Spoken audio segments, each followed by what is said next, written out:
Buenas noches, ¿cómo están? Que Dios les bendiga. Aquí estamos en su programa. ¿Cómo es el programa?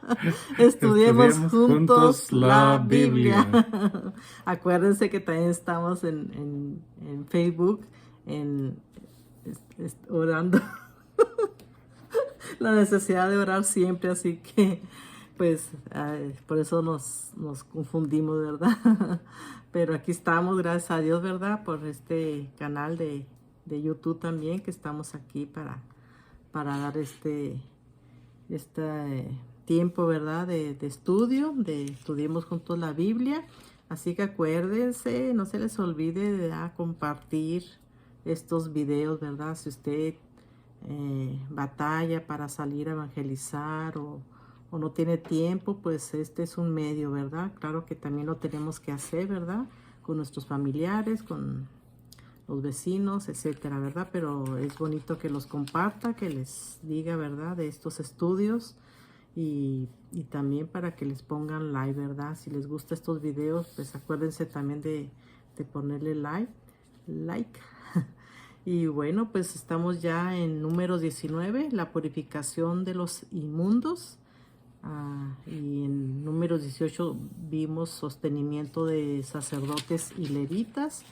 Así que vamos a tener un tiempo muy agradable, ¿verdad? Es algo especial, ¿verdad? Que podemos hacer, ¿verdad? Y pues ore por nosotros para que podamos seguir haciendo estos programas, ¿verdad? Porque cada vez se están poniendo más difíciles las cosas y tenemos que estar orando, ¿verdad? Para que Dios nos ayude a seguir adelante con todo esto, con estos programas que nos ayuda pues a conocer todo lo que Dios es, ¿verdad? Nuestro Dios amoroso, pero también es fuego consumidor, también es nuestro Dios que nos castiga, nos enseña todas las cosas, ¿verdad? Es nuestro maestro y etcétera, etcétera. O Mejor sea, continúa tú. nos castiga porque nos ama. Nos ama, pues Es lo sí, que como. dice la Escritura. Ujú. Dios al que ama disciplina y El castiga a castiga. todo el que recibe por hijo. Amén. Entonces dice también Pablo, ¿qué hijo es aquel al que el padre no disciplina? O sea, si no recibes disciplina de tus padres, entonces no eres hijo, sino bastardo. Ay, soy ese Se oye feo. feo, pero eso es la cosa, que un hombre no va a disciplinar a un hijo que tuvo ilegítimamente, porque fue ilegítimo, no fue dentro de su matrimonio. Entonces tiene a sus hijos en su matrimonio y a esos sí los disciplina, sí los corrige, sí los castiga, etcétera, etcétera. Pero al que nació fuera del matrimonio, a eso ni caso le hace. Entonces, gracias a Dios que Él dice, no, yo a los que amo los voy a disciplinar y a los que recibo por hijos los voy a castigar cuando estén portándose mal. Entonces, bueno, aunque suena duro, es una bendición en realidad para nosotros.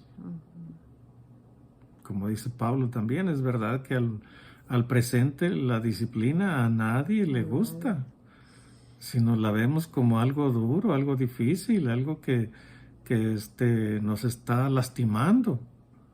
Dice, pero después da fruto esa disciplina. Entonces, si es cierto, cualquiera que reciba la disciplina de parte de Dios o reciba un castigo de parte de Dios, debemos entender que es porque nos ama. Y sí nos va a doler y sí, o sea, vamos a sufrir mucho, dependiendo de la intensidad del castigo. Pero pues, ¿quién ha sufrido más que Job? Nadie. ¿Quién ha sufrido tanto como sufrió José, que fue vendido por sus hermanos, luego lo compraron y fue esclavo en casa de Potifar, y después lo acusó la esposa de Potifar y lo mandaron a la cárcel? Era la cárcel de máxima seguridad de Faraón. Y de ahí no salía nadie más que, como dicen, las patas por delante. O sea, como muerto, ¿no? Y entonces no hemos sufrido así con esa intensidad. Aquí no. En otros lugares nuestros hermanos están padeciendo gravemente. En lugares como la India, como China, como El pueblo de Israel. pueblo de Israel ahorita, con lo que está pasando con las guerras. Me imagino que en Ucrania debe haber muchos creyentes que no por ser creyentes están sufriendo menos. Y la Escritura nos dice que nosotros, los creyentes, los seguidores de Cristo, vamos a ser entregados a tribulación. No a gran tribulación, sino a tribulación. La tribulación es el ataque del diablo a los de la fe en Cristo Jesús. Pero la gran tribulación es la venganza de Dios por todo el daño que le hicieron a sus hijos. Entonces la gran tribulación no es para usted, no es para mí, no es para nosotros. La gran tribulación es para el mundo. Es la venganza de Dios por toda la sangre derramada de los mártires, de los santos. Entonces, no debemos temerla, la gran tribulación. Nos afectará en alguna forma, tal vez, pero Dios dice que Él nos va a guardar de la hora de la prueba, que dice que va a venir sobre el mundo entero. Él nos guardará, no dice nos sacará. Cuando dicen que nos guardará, está diciendo que Él se va a encargar de protegernos de esa gran tribulación que viene sobre el mundo entero. Pero no dice que nos va a sacar de aquí. Así como no sacó a Noé y a su familia, sino que fueron testigos del diluvio. Así como no como sacó a Lot de Sodoma, pero Lot fue testigo, no lo sacó de la tierra, lo sacó nada más de la ciudad. Y Lot fue testigo de la destrucción por causa de que Dios envió juicio sobre Sodoma y Gomorra. Entonces, la iglesia tiene que ser testigo de las cosas que Dios va a traer sobre el mundo entero. La iglesia pasa por la gran tribulación, pero no sufre la gran tribulación, porque no es para nosotros. Dios envía el castigo contra los rebeldes, contra los pecadores que no se arrepienten. Entonces, no deberíamos ni siquiera temer la gran tribulación. Debemos temer a aquel que va a traer esa gran tribulación sobre el mundo entero. Ha demostrado ser fiel con aquellos que le siguen. Protegió a Noé y su familia, protegió a Lot, protegió a Israel cuando salió de Egipto. Con todas las plagas que hubo, sufrieron las primeras plagas, pero luego las últimas 7 no las sufrieron. Los protegió Dios milagrosamente. Cuando vino la invasión de Nabucodonosor a Jerusalén, hubo muchos muertos, pero Dios protegió a su remanente fiel, que los llevó al exilio, y allá en el exilio se reconciliaron con Dios. Ese remanente se volvió fiel a Dios. Entonces, ¿a cuántos castigó Dios? A muchos. ¿Por qué? Porque dijo, son mi pueblo, son mis hijos, los tengo que castigar y severamente. Entonces, pero de esos escogió Dios a un grupo que sobrevivieron en la tierra de su exilio, y luego regresaron.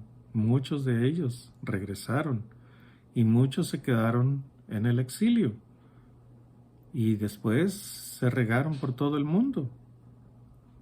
En los tiempos de Jesús, después de la muerte del Señor Jesús, cuando los romanos entraron a Jerusalén, también se regaron por todo el mundo. A todos ellos que quedaron fuera de Israel, les dicen a los israelitas de la diáspora, porque se quedaron fuera de Israel. Entonces, en tiempos de Jeremías salieron al exilio. Los 70 años después regresaron del exilio, pero se permaneció la diáspora. Hubo muchos que quedaron fuera en el exilio. Entonces, podemos entender que,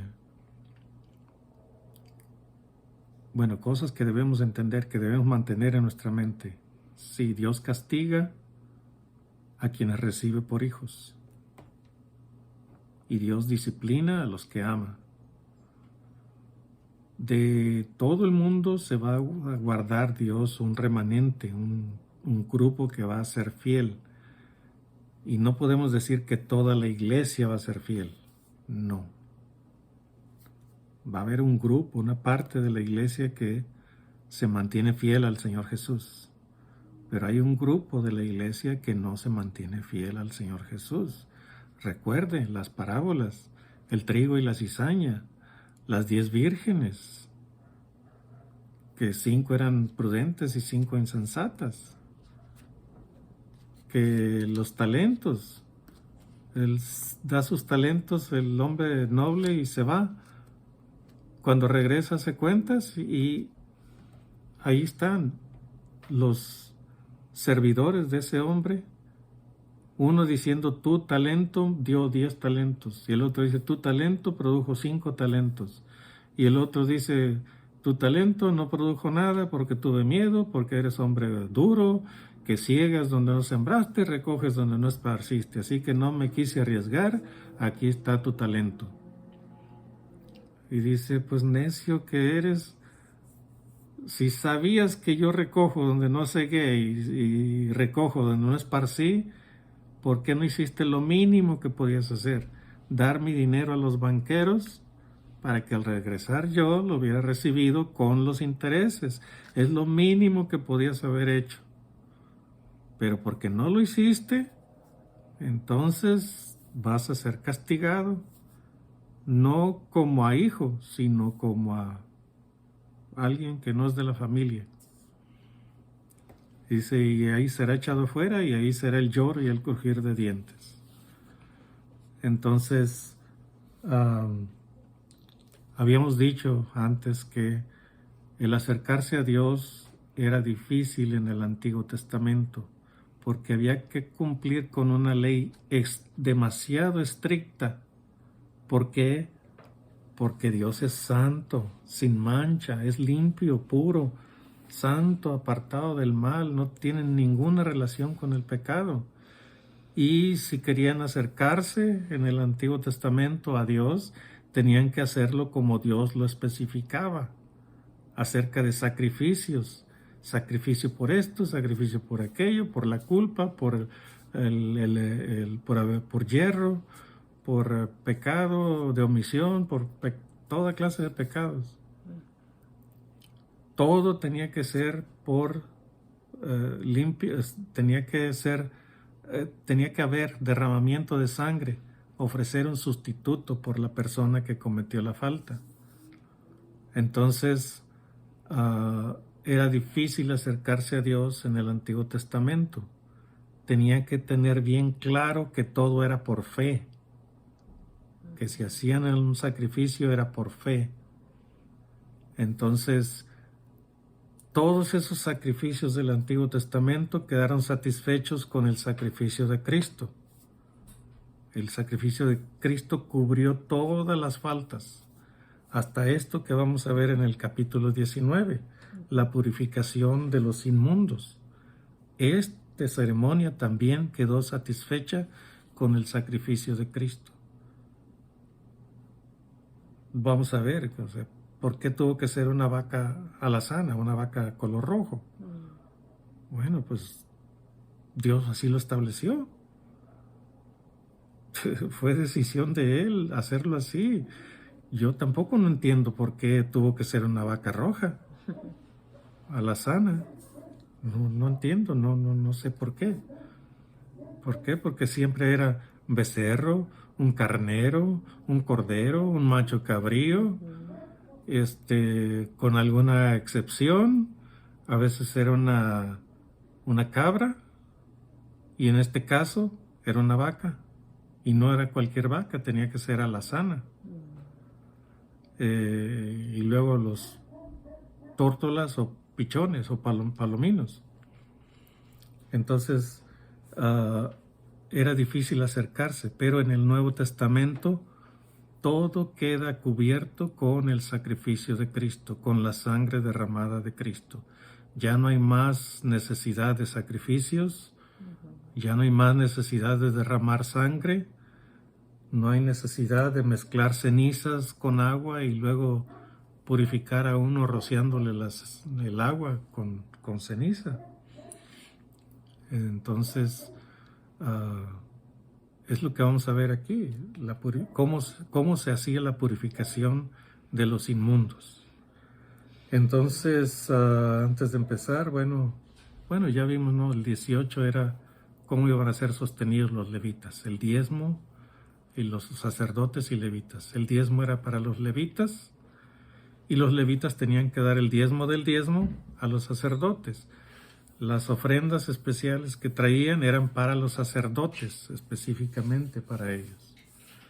Y ahora vamos a ver la purificación de los inmundos en el capítulo 19 de Números. Oremos primero. Bendito Dios, de nuevo estamos ante ti. En esta lectura, Padre, no podemos decir que es un estudio porque nosotros no somos maestros, solamente compartimos un poco de lo que sabemos, lo compartimos con nuestros hermanos y tratamos de hacer solamente una lectura y explicar de manera expositiva, Padre, lo que aquí en la lectura que tenemos se dice. Así que tú dirígenos, Padre, para que lo hagamos conforme a tu voluntad, que no saquemos nuestros pensamientos y los pongamos como si fueran doctrina o como si fueran enseñanza dogmática, sino que es solamente lo que hemos aprendido de los diferentes maestros que hemos tenido. Gracias pues, Padre, dirígenos y que sea de bendición también para aquellos que escuchen este video. En el nombre de Cristo Jesús, amén. Amén. Bueno, abra su Biblia en Números 19, la purificación de los inmundos. Dice, Jehová habló a Moisés y a Aarón diciendo, esta es la ordenanza de la ley que Jehová ha prescrito, diciendo, di a los hijos de Israel que te traigan una vaca alazana, perfecta, en la cual no haya falta, sobre la cual no se haya puesto yugo, y la daréis a Eleazar el sacerdote, y él la sacará fuera del campamento y la hará degollar en su presencia. Y Eleazar el sacerdote tomará de la sangre con su dedo y rociará hacia la parte delantera del tabernáculo de reunión con la sangre de ella 7 veces, y hará quemar la vaca ante sus ojos, su cuero y su carne y su sangre con su estiércol hará quemar. Yo tengo de Números del 1 al 9, dice la ofrenda de la vaca alazana, que tenía que ser perfecta para expiación por sus pecados, los pecados de los israelitas.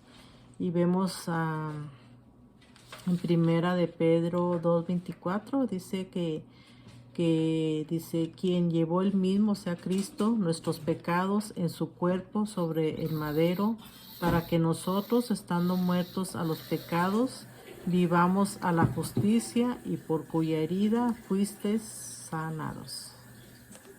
Amén. Aquí es donde se introduce, o sea, esta ceremonia es especial porque cambia todo lo que se había dicho antes. Antes era sacrificar y como dijimos, ¿no? Un becerro, un carnero, un cordero, un macho cabrío. Pero aquí cambia. Es una vaca.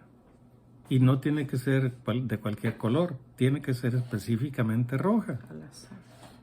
Los demás pues, sacrificios, por ejemplo, de cabras, de macho cabrío, podía ser de cualquier color, simplemente que no tuviera ningún defecto, pero podía ser de cualquier color. Aquí no, aquí se nos especifica, es una vaca de color rojo. ¿Por qué? Pues porque Dios así dijo. No sé qué tendría de especial una vaca roja, una vaca alazana, pero Dios estableció que para esa ceremonia de la purificación de un inmundo, y vamos a ver cuál era el caso, cómo se contaminaban. Pero estableció Dios que tenía que ser una vaca alazana, una vaca roja. Y se tenía que degollar fuera del campamento. O sea, no fuera del tabernáculo o del atrio, no, fuera del campamento de Israel. Se tenía que llevar allá hasta fuera de las últimas tiendas del campamento y degollarse fuera del campamento. Y dice, en presencia del sacerdote Eleazar. En ese momento, Eleazar, el hijo de Aarón, uno de los hijos de Aarón, él tenía que sacar la vaca y llevar a alguien que la degollara delante de él, en presencia del sacerdote. Y luego el sacerdote tomaba la sangre y la llevaba al tabernáculo. Y delante del tabernáculo rociaba con su dedo, tomaba la sangre, rociaba 7 veces hacia el tabernáculo. Y entonces esa era una parte de la ceremonia. Con la sangre se iba a hacer eso, pero luego también delante del sacerdote se tenían que quemar la vaca completa. El cuero, la carne, la sangre, el resto de la sangre, porque el sacerdote tomaba una cantidad pequeña de sangre. O sea, son varios litros de sangre el que tiene una vaca. Y él tomaba un poco de esa sangre y iba y rociaba. Y el resto de la sangre la quemaban junto con la vaca. Y entonces agregaban algo a la vaca que se estaba quemando. Pero tenían que quemar todo, como dice aquí, su cuero, su carne, su sangre, con su estiércol. Lo hará quemar. Luego tomará el sacerdote madera de cedro, e hisopo y escarlata. Eran materiales ajenos a la vaca. Trozos de madera de cedro, manojos de hisopo, y me imagino que era una tela de color escarlata, color rojo. Dice, y lo echará en medio del fuego en que arde la vaca. Y el sacerdote, después de haber hecho esta quemazón, el sacerdote lavará luego sus vestidos, lavará también su cuerpo con agua y después entrará en el campamento. O sea, al hacer estas cosas se contaminó. Por eso les decíamos, ¿no? El acercarse a Dios en el Antiguo Testamento era riguroso. Si Dios es santo, entonces ellos tenían que ser santos. Dice, lavará también su cuerpo con agua y después entrará al campamento. Pero, dice, aún haciendo estas cosas, dentro del campamento será inmundo el sacerdote hasta la noche. Asimismo, el que la quemó lavará sus vestidos en agua, también lavará en agua su cuerpo y será inmundo hasta la noche. Dice, y un hombre limpio, o sea, alguien que no participó en eso de quemar la vaca, dice, un hombre limpio recogerá las cenizas de la vaca y las pondrá fuera del campamento, en un lugar limpio, y las guardará a la congregación de los hijos de Israel para el agua de la purificación. Es una expiación. Y luego dice, y el que recogió las cenizas, por haber hecho ese trabajo, también se contaminó. Entonces dice, el que recogió las cenizas de la vaca lavará sus vestidos y será inmundo hasta la noche. Había que lavarse y lavar su ropa y permanecer inmundo hasta la noche. y será estatuto perpetuo para los hijos de Israel y para el extranjero que mora entre ellos. Entonces, eso era parte de la ceremonia, el preparar el agua de la purificación. El agua de la purificación consistía en una cantidad de agua y un puño de cenizas. Se revolvían y con eso se limpiaba al que estaba contaminado. A continuación vamos a ver de qué manera se contaminaban y vamos a dar otra explicación un poquito más adelante. En el 11 dice, el que tocare cadáver de cualquier persona será inmundo 7 días.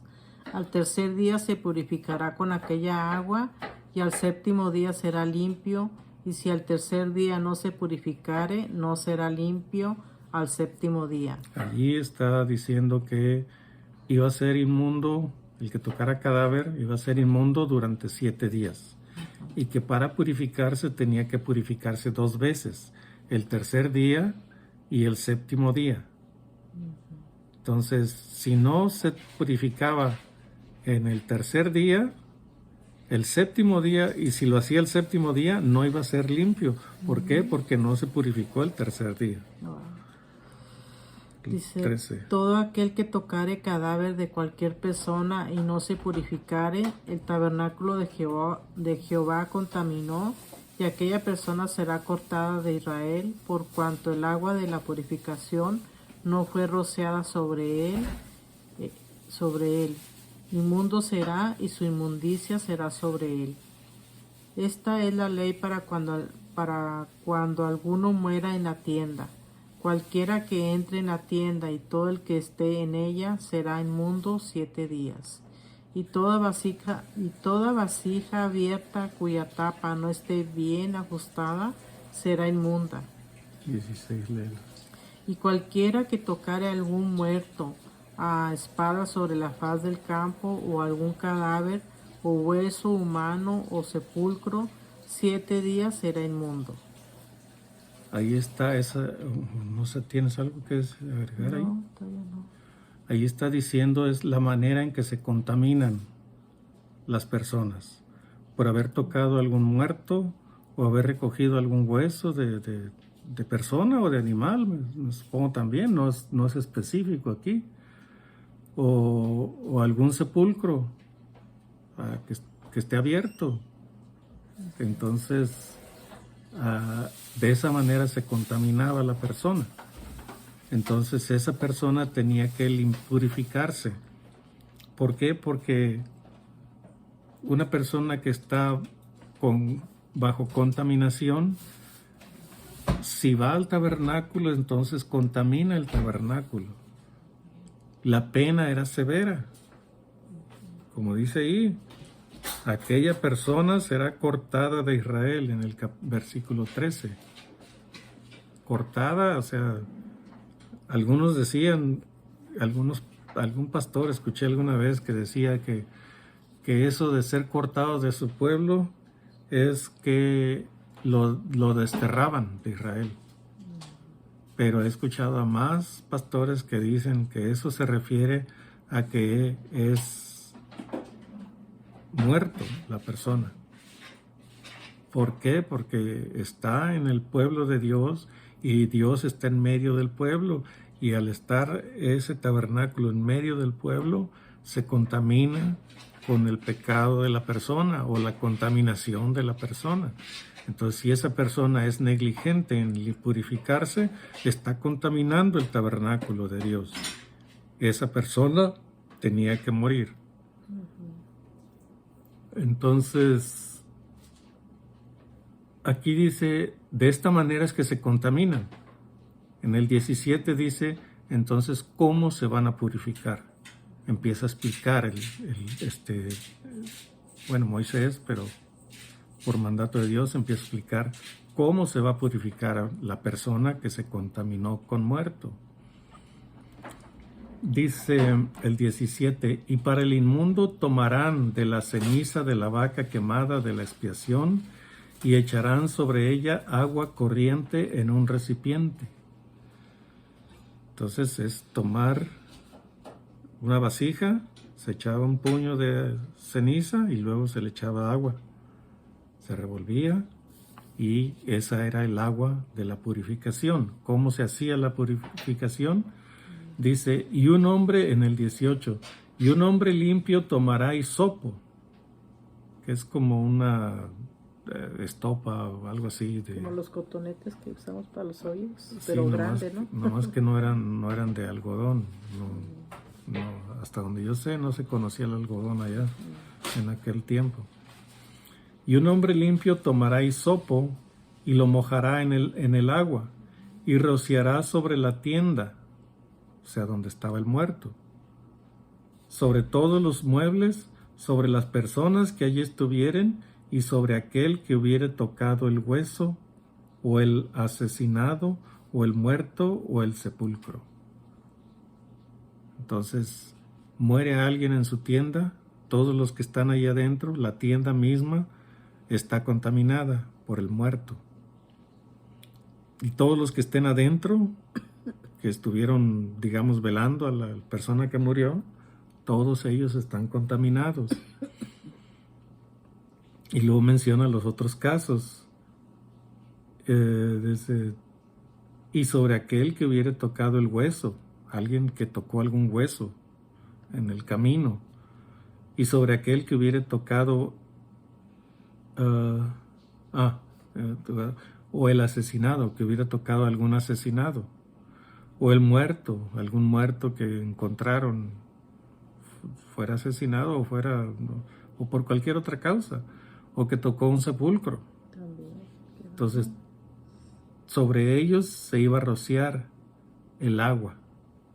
Dice, y lo mojará en agua y rociará sobre la tienda, sobre todos los muebles, etc.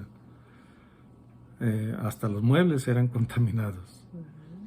Y el limpio rociará sobre el inmundo al tercero y al séptimo día. Y cuando lo haya purificado el día séptimo, él lavará luego sus vestidos y asimismo se lavará con agua y será limpia hasta la noche. O sea, el mismo que estaba limpio, pero roció sobre un inmundo, roció el agua con la ceniza, él quedaba contaminado y se tenía que lavar su ropa y lavarse él, y dice, y será limpia la noche. Entonces dice el 20, y el que fuere inmundo y no se purificare, la tal persona será cortada de entre la congregación, por cuanto contaminó el tabernáculo de Jehová. No fue rociada sobre él el agua de la purificación, es inmundo. Por eso es severo, porque fuera inmundo y fue negligente con su purificación, y de esa manera estaba contaminando el tabernáculo de Dios. Y por eso esa persona tenía que ser eliminada del pueblo de Israel. ¿Por qué? Porque no cabe esa persona dentro del pueblo que está tratando de purificarse constantemente delante de Dios. Esa persona no sigue las instrucciones de Dios, no se somete a la voluntad de Dios. Entonces, por eso esa persona no es solamente por el hecho de no haberse purificado, sino por el hecho de lo que trae en su corazón, de que es rebelde, de que no le interesa seguir las instrucciones de Dios. Entonces, por eso era severo el castigo. Había que ser cortado o eliminado de la congregación de Dios. ¿Tienes algo que agregar ahí? Pues en Números 19, 17 al 19 dice, cuando los hijos de Israel pecaban, ofrecían una ofrenda por el pecado. Así Dios trató con el pecado de ellos, dice como en 1 Juan 1:7 dice, pero si andamos en luz, como Él está en luz, tenemos comunión unos con otros, y la sangre de Jesucristo su Hijo nos limpia de todo pecado. Y vemos en Juan 13:8 dice, Pedro le dijo, no me lavarás los pies jamás. Jesús le respondió, si no te lavare, no tendrás parte conmigo. Y en Juan 13:4 y 5 dice, se levantó de la cena y se quitó su manto, y tomando una toalla se la ciñó. Luego puso agua en un lebrillo y comenzó a lavar los pies de los discípulos y a enjugarlos con la toalla con que estaba ceñido. Eso es. Aquí, pues, hasta donde podemos ver, Dios, el Señor Jesús está haciendo la purificación de los inmundos. Sus discípulos eran inmundos y Él los está purificando, siguiendo esta ceremonia en que se limpiaba con agua, un agua especial preparada para eso, para la purificación de los que estaban contaminados. Entonces, eso puede ser simbólico de que nosotros somos lavados por el agua por la palabra, que es como el agua, o por el Espíritu Santo, que es como el agua, que limpia, purifica y todo lo que hace el Espíritu en nosotros, el Espíritu de Dios. Entonces, podemos ver cómo se aplican. Si en alguna forma se aplica esto al Nuevo Testamento, es en que Cristo nos purificó con su sacrificio, con su sangre derramada y su cuerpo quebrantado, y con la venida del Espíritu Santo quedamos, permanentemente con Dios purificados. Cristo nos lava de nuestro pecado. El sacrificio de Cristo nos lava de nuestro pecado. Entonces el Espíritu Santo fue la promesa que dijo el Señor Jesús que iba a enviar. Pero el sacrificio de Cristo, por la gracia de Cristo, ese sacrificio nos hace limpios. Entonces podemos ver que hay similitudes, pero no todo lo que se dice en el Antiguo Testamento tiene un paralelo al Nuevo Testamento. No, es un nuevo pacto, son nuevas leyes, o leyes más sublimes, como se dice, magnificadas. ¿Qué dice el Señor Jesús? Oíste que fue dicho a los antiguos, no cometerás adulterio. Eso es lo que decía la ley, era específica. No cometer adulterio, no meterse con una mujer que no es mi esposa, o con un hombre que no es tu esposo, a la mujer. Era específico, pero el Señor Jesús dijo, pero yo les digo que cualquiera que mira a una mujer para codiciarla, ya adulteró con ella en su corazón. La ley sigue vigente, pero ahora es magnificada. Va mucho más allá de solamente acostarse con otra mujer que no es la de uno, o con otro hombre que no es el esposo. Va mucho más allá. Entonces, cosas así se hacían en los tiempos de Jesús. ¿Oíste que fue dicho a los antiguos, honra a tu padre y a tu madre? Pero ustedes les enseñan que cualquiera que diga a su padre y a su madre es corbán, todo aquello con lo que yo te pueda ayudar, entonces ya no les permiten hacer nada por sus padres. ¿Necesita Dios de las ofrendas de uno? No, Él es dueño de todo. Entonces, ¿qué le podemos dar que le sirva de algo? No tiene necesidad de nada, y menos de lo que nosotros le podemos dar. Si el tamaño de la tierra es así, así, comparado con Dios, no somos nada. Si la tierra es así de pequeña, delante de Dios, ¿de qué tamaño somos nosotros? Entonces, humanamente hablando, somos insignificantes comparados con Dios. Somos polvo nada más. Somos, como dice la canción, somos polvo y nada más. Eres polvo y nada más. Entonces, solo porque Dios nos ha dado algo de valor, por eso es que tenemos valor ante Dios. Porque Él ha querido tener misericordia de nosotros. Pero de nosotros mismos, nada hay que le podamos dar a Él que le agregue algo a su grandeza. Nada hay ningún pecado que podamos hacer le hace daño a Él en nada. Así que, ¿qué le podemos hacer a Dios? Entonces dice al final, te toca el 21. Le será estatuto perpetuo, también el que rociare el agua de la purificación lavará sus vestidos, y el que tocare el agua de la purificación será inmundo hasta la noche. Y todo lo que el inmundo tocare será inmundo, y la persona que lo tocare será inmunda hasta la noche. Entonces está insistiendo Dios en tienen que ser santos, limpios, puros. Eso es lo que tienen que ser. En el Nuevo Testamento se nos dice que por el sacrificio de Cristo somos santos, limpios, puros. Todo esto significa lo mismo. Santo significa apartado del pecado. Entonces, el que es apartado del pecado es limpio. Y si es limpio, entonces es puro. Entonces, no tenemos limpieza ni pureza si no es a través del sacrificio de Cristo. Él nos hace limpios, santos, puros,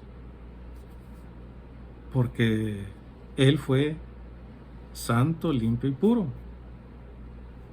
El Señor Jesús fue eso. Entonces, esa justicia de nuestro Señor Jesús es la que Dios ve en nosotros.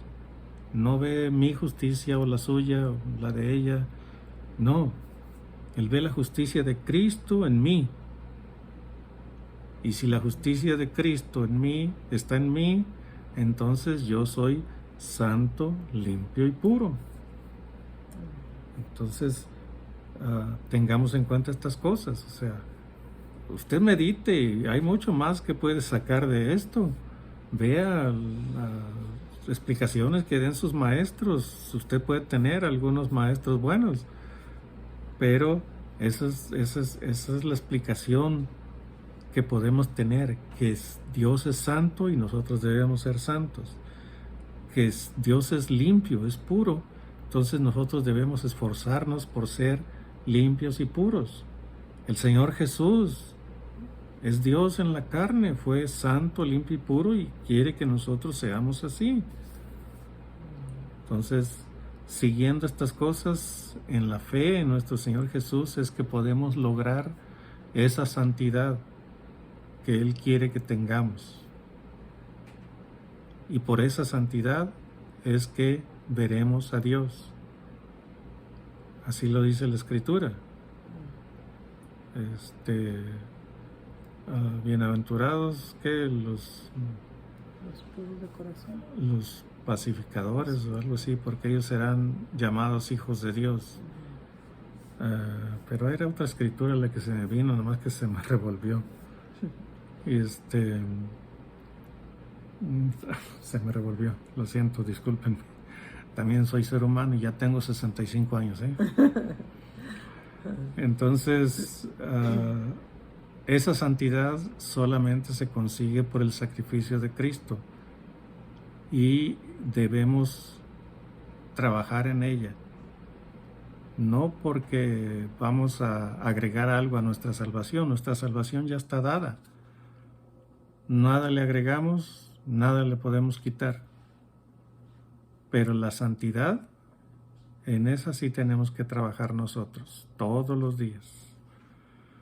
Así que pues terminamos.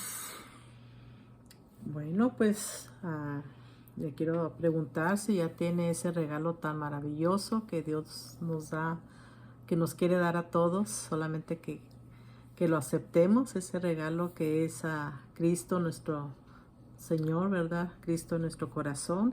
Y si no lo tiene, pues solamente es de que usted crea en la muerte y resurrección de Cristo y que se arrepienta de sus pecados, ¿verdad? Que confiese sus pecados a Cristo y Él le promete, ¿verdad? Salvarlo y darle la vida eterna. Así que solamente Dios quiere un corazón contrito y humillado y Él dice que no lo desecha, ¿verdad? Así que Él quiere que venga a Él, ¿verdad? Que crea que Él fue a la cruz para salvarlo. Así que Dios dice que Él no quiere que nadie se pierda, sino que todos lleguen al conocimiento de Dios.